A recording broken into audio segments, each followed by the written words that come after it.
Hey guys, it's Nev, and welcome to something a little bit different. This is Heidi's Monster. When I was 5 years old, I lived in a small flat at the end of a dark, dirty street.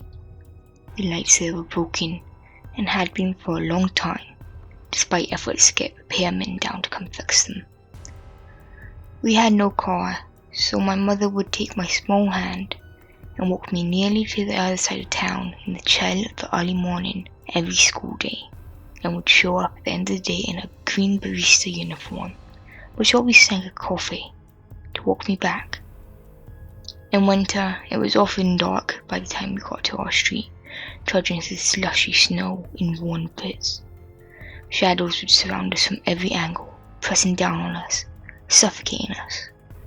I remember how tightly my mother would hold my hand when we walked down these streets, how quickly she'd walk, so fast that I'd often have to jog with my short legs to be able to keep up with her, lest I be dragged along. I never questioned my mother's haste.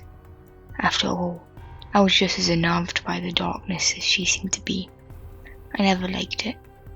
I always felt like I was being watched. Our house was nothing spectacular. It was small, with a conjoined kitchen and living room, and 2 bedrooms, the second of which was so small it hardly counted as a bedroom. It was more like a large closet. This large closet was, naturally, my room. I didn't care much about the size. I was, after all, rather small myself at the time. It was just big enough to fit my bed and my toys, and had a small window that had been jammed shut for almost as long as we lived there. The light switch was broken, so I would use a small lamp on the floor to light the room instead. I wasn't allowed to keep it on in the night. I had a nightlight at some point. This little thing that plugged into the wall and cast a dull glow across the room. Then one day I was bouncing the ball I'd bought with my scarce birthday money and hit it, nearly snapping the poor thing in half. My mother hadn't seen much point in buying me a new one. Apparently I was too old for a nightlight at that point. I never got a good night's sleep in that room again. Granted, I wouldn't be living there for much longer. I'm not entirely sure who my father was, just that he was never around. Sometimes I'd find him passed out on the couch. My mum would whisper for me to be as quiet as possible. He was really home during the daytime, only ever stumbling in at some god-awful hour to pass out, sometimes on the couch, and other times in my mother's bed. And there was the yelling. I don't like to remember the yelling. Sometimes I wonder if he had something to do with my somewhat irrational fear of the dark. The fact that he always showed up when the sun went down.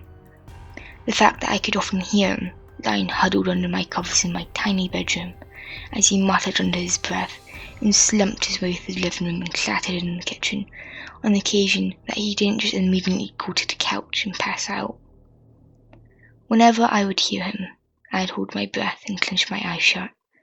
My mum had taught me to count sheep when I couldn't sleep, but I'd always loved bunny rabbits, so I'd count them instead. I used it less and less when first getting into bed, and more when I heard him come home. I was scared of him. I think he'd been around more when I was a bit younger. I don't think that was a good thing. I can't remember that though. I don't want to. I was lying in bed, in the dark, shivering even though I wasn't cold. There was something sitting amongst my toys, tucked neatly against the wall, opposite my bed in a little row, staring at me with its pale eyes. I didn't move. I hardly breathed. I wonder if it knew I was staying back. The door opened and closed with a clumsy slam. I heard him stagger his way through the living room, a grunt as he accidentally kicked the coffee table. My heart was in my throat. The thing sat. I closed my eyes and started to count. 1 bunny rabbit. He clattered through the kitchen. 2 bunny rabbits. He was banging drawers. 3 bunny rabbits. Was the thing still sitting amongst my toys? 4 bunny rabbits. Something shattered and he cursed. The crunch of glass as he walked right over it rather than clean it up. 5 bunny rabbits. He shuffled around, mumbling to himself. 6 bunny rabbits. There was a lapse of silence. 7 bunny rabbits. He must have gone to bed. Or the couch. It was fine. Everything was fine. 8 bunny rab. The gunshot was deafening.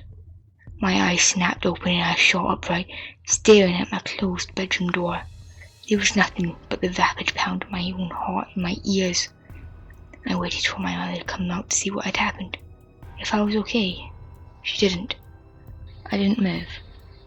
I didn't even breathe. Then there was a gentle creak of floorboards. It was too dark to see it, but I heard my door handle begin to turn. The door eased open. I could barely make out his face, shadowed by the dim light of the small corner lamp in the living room, but I could tell he was smiling. I had never seen him smile before. It was almost soft. I would almost say it was even loving. He raised his hand.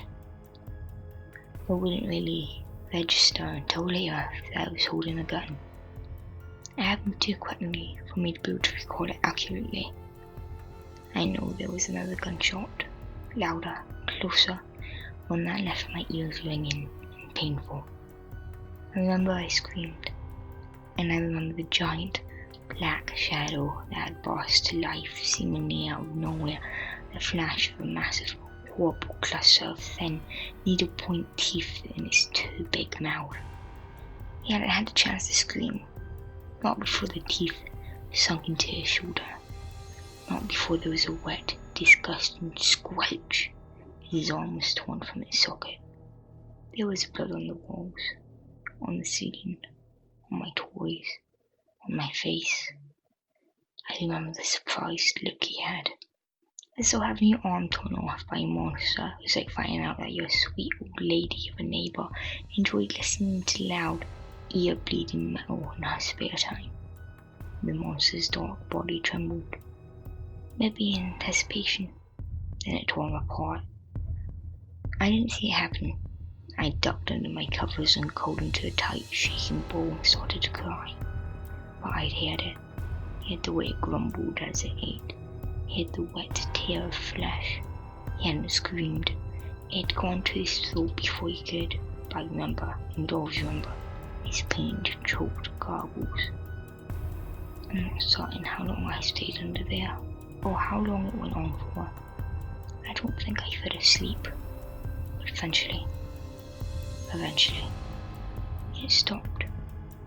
I thought the monster would get me next, would tear from my arms and legs and eat my throat, but it didn't. Maybe it didn't even know I was there.